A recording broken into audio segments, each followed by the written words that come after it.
بسم اللہ الرحمن الرحیم۔ عزیز طلبہ، آج کی اس ویڈیو میں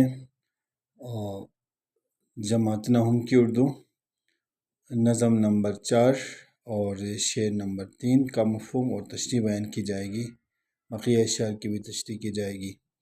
تو شعر نمبر 3 ہے تیرے گلستاں میں بھی فصل خزاں کا دور، خالی ہے جیب گل زر کامل عیار سے۔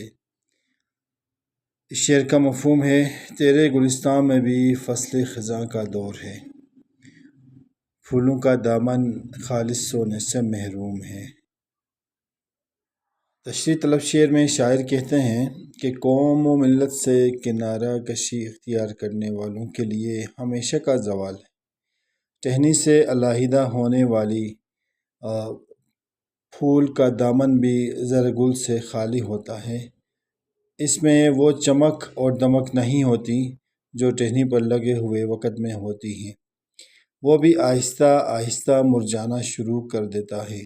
گویا کہ یہ مثال دے کر شاعر مشرق علامہ محمد اقبال اپنی قوم یعنی مسلمانوں سے مخاطب ہوتے ہوئے مسلمانوں کو یہ بتانا چاہتے ہیں کہ اے مسلمانوں، اس وقت تمہارے گلستان میں بھی فصل خزاں کا راج ہے اور خزاں کا دور ہے۔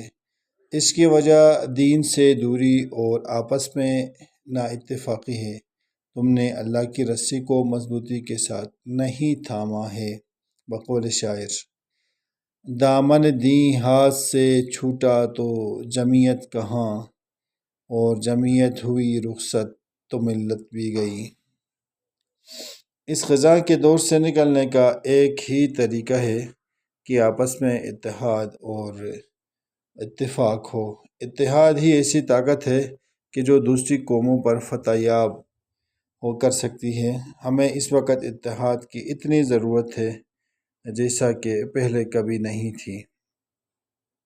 بقول شاعر، مسلماں اوج ثریا کو چھو سکتا ہے، جو رشتہ جوڑ لے اب بھی رسول اکرم سے۔ یہ شعر نمبر 3 کا مفہوم اور تشریح بیان کی گئی۔ شعر نمبر 4 ہے جو نغمے زن تھے خلوت اوراق میں طیور، رخصت ہوئے تیرے شجر سایہ دار سے۔ اس شعر کا مفہوم ہے درخت کے پتوں کے پیچھے بیٹھ کر جو پرندے گیت گایا کرتے تھے وہ تیرے سایہ دار درخت سے رخصت ہو چکے ہیں۔ تشریح طلب شعر میں شاعر کہتے ہیں کہ وہ پرندے جو کبھی گھنی چھاؤں اور گھنی ٹہنیوں والے درخت کی اس ٹہنی کے پتوں کے پیچھے بیٹھے چہچہا رہے تھے، وہ پرندے بھی اڑ گئے۔ اب وہ پرندے بھی چہچہانے کے لیے نہیں آتے ہیں۔ دراصل اس شعر میں مسلمانوں کو دنیا میں کامیابی کا راز بتاتے ہیں۔ کامیابی کے لیے قوم میں اتحاد و اتفاق ضروری ہے۔ مسلمان اس وقت تباہی اور زوال کا شکار ہیں۔ وہ محکومی اور غلامی کی حالت میں ہے۔ پوری قوم کو جوہد پیہم اور سعی کی صفت کو اپنا کر ملت کی کشتی کو طوفان سے نکالنا بہت ہی ضروری ہے۔ شعر نمبر 5، شاخ بریدہ سے سبق اندوز ہو کہ تو نا آشنا ہے قاعدہ روزگار سے۔ اس شعر کا مفہوم ہے تو زمانے کے طور طریقے سے ناآشنا ہے، اس لیے تجھے کٹی ہوئی شاخ سے سبق حاصل کرنا چاہیے۔ تشریح طلب شعر میں شاعر کہتے ہیں کہ اے مسلمان، تو دنیا کے قاعدے دستور اور رسم و رواج سے ناواقف ہے۔ تو ترقی کرنا اور آگے بڑھنا چاہتا ہے تو تجھے اپنی ملت سے تعلقات استوار رکھنے چاہیے۔ شاعر نے اسی بنیادی حقیقت کو ذہن نشین کرانے کے لیے درخت اور ٹہنی کی مثال دی ہے۔ اے انسان، تو درخت کی اس ٹہنی سے سبق حاصل کر جو ٹوٹ کر گر گئی ہے اور ہمیشہ کے لیے اس کا وجود ختم ہو گیا ہے۔ تاریخ گواہ ہے کہ جب مسلمان متحد ہوئے تو انہوں نے دنیا پر حکومت کی ہے، لیکن جب مسلمان باہمی نا اتفاقی اور انتشار کا شکار ہو گئے ہیں تو زوال اور پستی کے گڑھے میں جا گرے ہیں اور غیر قومیں ان پر حاوی اور غالب آ گئی ہیں۔ بقول شاعر، گنوا دی ہم نے جو اسلاف سے میراث پائی تھی، ثریا سے زمیں پر آسمان نے ہم کو دے مارا۔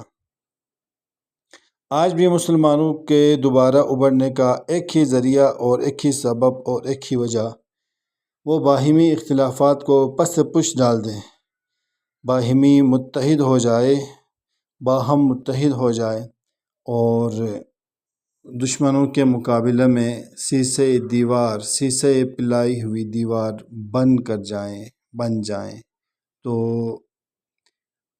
تو پھر اس وقت کھویا ہوا وقار اور مقام دوبارہ حاصل کر سکتے ہیں۔ شعر نمبر 6۔ ملت کے ساتھ رابطہ استوار رکھ، پیوست رہ شجر سے امید بہار رکھ۔ اس شعر کا مفہوم، تو اپنی قوم کے ساتھ رابطہ استوار کر، یعنی تو اپنی قوم کے ساتھ رابطہ مضبوط کر اور درخت سے پیوستہ رہ کر بہار آنے پر فیضیاب ہونے کی امید رکھ۔ تشریح، زیر تشریح شعر میں شاعر مسلم قوم سے مخاطب ہوتے ہوئے کہتے ہیں کہ اے مسلمانوں، تو اپنی قوم سے علیحدہ ہونے کی کوشش نہ کر، تو اپنی قوم سے تعلق مضبوط کر۔ تیری ترقی اور کامیابی کا راز اسی میں ہے کہ اپنی قوم سے وابستہ رہے، بلکہ تو اس ٹہنی کی طرح ہو جا جو درخت کے ساتھ جڑی رہتی ہے اور سرسبز و تازگی اس کی مقدر بن جاتی ہے۔ تو اس ٹہنی کی طرح نہ ہو جا جو درخت سے ٹوٹ کر گر گئی ہے اور ہمیشہ کے لیے ختم ہو گئی ہے۔ قوم مسلم اس وقت زوال پذیر ہے، لیکن عروج و زوال تو آتا ہی رہتا ہے، یہ زمانے کا دستور ہے۔ عروج بھی عارضی ہے اور زوال بھی عارضی ہے۔ بقول شاعر، ترقی اور تنزلی کو یاں ہے کچھ عرصہ، مثال ماہ زیادہ نہیں مہینے سے۔ اگر مسلمان اتحاد کا دامن تھامے رکھے تو کوئی وجہ نہیں، تو وہ دن دور نہیں کہ وہ وقت دور نہیں کہ ان کا زوال عروج میں نہ بدل جائے۔ یہ شعر نمبر 3، 4 اور 5، 6 کا مفہوم اور تشریحات کی گئی۔ امید ہے آپ سب کو آسانی سے سمجھ آ گئی ہوں گی۔